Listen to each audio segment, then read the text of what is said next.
TS EAMCET TG EAP set 2024 సంబంధించి రేపు నుంచి మనకి ఇక్కడ సెకండ్ ఫేజ్ కౌన్సిలింగ్ అయితే స్టార్ట్ కాబోతా ఉంది. కాబట్టి ఇంకా ఎవరైనా ఫస్ట్ ఫేజ్లో రిజిస్ట్రేషన్ చేసుకోకపోతే డైరెక్ట్గా ఇక సెకండ్ ఫేజ్లో ఫ్రెష్ రిజిస్ట్రేషన్ చేసుకొని ఇక్కడ మనకు కౌన్సిలింగ్లోకి రావాల్సి ఉంటుంది. అదేవిధంగా ఫస్ట్ ఫేజ్లో ఎవరైనా రిజిస్ట్రేషన్ చేసుకున్నట్లయితే మళ్ళీ అయితే ఒక సర్టిఫికేట్ వెరిఫికేషన్ కానీ రిజిస్ట్రేషన్ కానీ అయితే అవసరం ఉండదు. డైరెక్ట్ ఇక్కడ వెబ్ ఆప్షన్లోకి అయితే వెళ్ళడం జరుగుతుంది.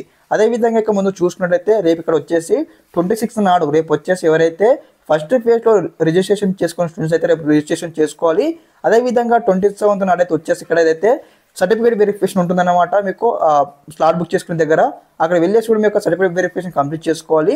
అదేవిధంగా excising option after certificate verification అనమాట. ఇక్కడ వచ్చేసి 27 నుంచి 28 లోపు అయితే ఇక్కడ వెబ్ ఆప్షన్ ఎత్తుకోవాలి. అదేవిధంగా ఫ్రీజింగ్ ఆఫ్ వెబ్ ఆప్షన్ వచ్చేసి ఇక్కడ మనకు 28 అనమాట, అంటే అదే లాస్ట్ డేట్ అనమాట. ఓకే, లాస్ట్ డేట్ 28 జూలై అనమాట. అదేవిధంగా provisional allotment of seat on are before అనమాట. ఇక్కడ 31 నాడు కల్లా మనకి సీట్ అలాట్మెంట్ అయితే రిలీజ్ చేయడం జరుగుతుంది వెబ్సైట్లో వచ్చేసి.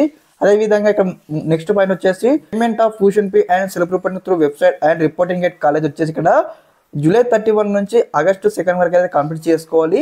ఆన్లైన్లో ట్యూషన్ ఫీ పేమెంట్ కట్టాలి. అదేవిధంగా మీకు ఏ కాలేజ్ సీట్ వచ్చిందో ఆ కాలేజ్కి వెళ్ళేసి కూడా రిక్వైర్డ్ డాక్యుమెంట్స్ ఉంటాయి కదా, సబ్మిట్ చేసి అయితే మీ యొక్క డాక్యుమెంట్ సబ్మిట్ చేసి కూడా అక్కడ అడ్మిషన్ ప్రాసెస్ కూడా కంప్లీట్ చేసుకోవాలి. అదేవిధంగా updating candidate joining details by the 4 అనమాట. 4th వరకల్లా మొత్తం కంప్లీట్ చేసుకోవాలి ప్రతి ఒక్క ప్రాసెస్ అనమాట కాలేజ్లో జాయిన్ కావడానికి. ఓకే, అదేవిధంగా నెక్స్ట్ ఇక్కడ ఇవ్వడం జరిగింది. అదేవిధంగా physical reporting of the candidate at allotted college after second phase allotment is mandatory అనమాట.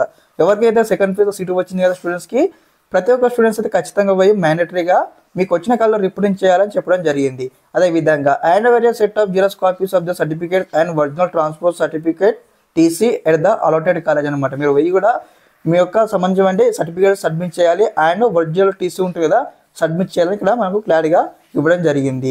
అదేవిధంగా ప్రతి ఒక్క స్టూడెంట్స్ ఇక్కడ మనకు 3 to 4 sets of xerox copy తీసుకోవాలి. మరి యొక్క ఇంపార్టెంట్ డాక్యుమెంట్స్ ఏవి ఉన్నాయో మనం కాలేజ్ జాయిన్ కావడానికి కూడా స్టెప్ బై స్టెప్ అయితే అన్ని కూడా నేను మరో వీడియోలో ఎక్స్ప్లెయిన్ చేస్తాను మీకు యొక్క ఫేస్ అయిపోయే వల్ల. ఓకే, అదేవిధంగా చూడండి ఇంకోటి పాయింట్ మెన్షన్ చేసిన 3rd పాయింట్ ఇంపార్టెంట్ అనమాట. Candidates got allotted in second phase and not reported at the college are not permit to exercise web option in final phase of counselling అనమాట. ఎవరికైతే second ఫేజ్లో counselling వచ్చిందో reporting చేయకపోతే final ఫేజ్కి ఇక్కడ eligibility లేదని ఇక్కడ క్లారిటీగా రాసి మెన్షన్ చేయండి. కాబట్టి ప్రతి ఒక్క స్టూడెంట్స్ అయితే ఈ యొక్క పాయింట్స్ అని కూడా అన్ని గమనించుకొని మీరు ఆలోచించుకొని కూడా ప్రతి ఒక్క స్టెప్ అయితే ముందుకు వేయాలి. అదేవిధంగా ముందుగా అందరు స్టూడెంట్స్ కూడా మన ఛానల్ తరపు నుంచి అయితే అదే తెలియజేస్తూ ఉన్నాను. మీకు ఈ విధంగానే స్టెప్ బై స్టెప్ అయితే కాలేజీకి వెళ్ళిన అయితే గైడెన్స్ అయితే వస్తూ ఉంటాయి మన ఛానల్ తరపు నుంచి. ఓకే, ఈ వీడియో కూడా మీ యొక్క ఫ్రెండ్స్ కూడా తెలియజేయండి, వాళ్ళకి తెలియకపోతే తెలుసుకుంటారు ఇన్ఫర్మేషన్ కూడా. Okay, thanks for watching this video. జై హింద్.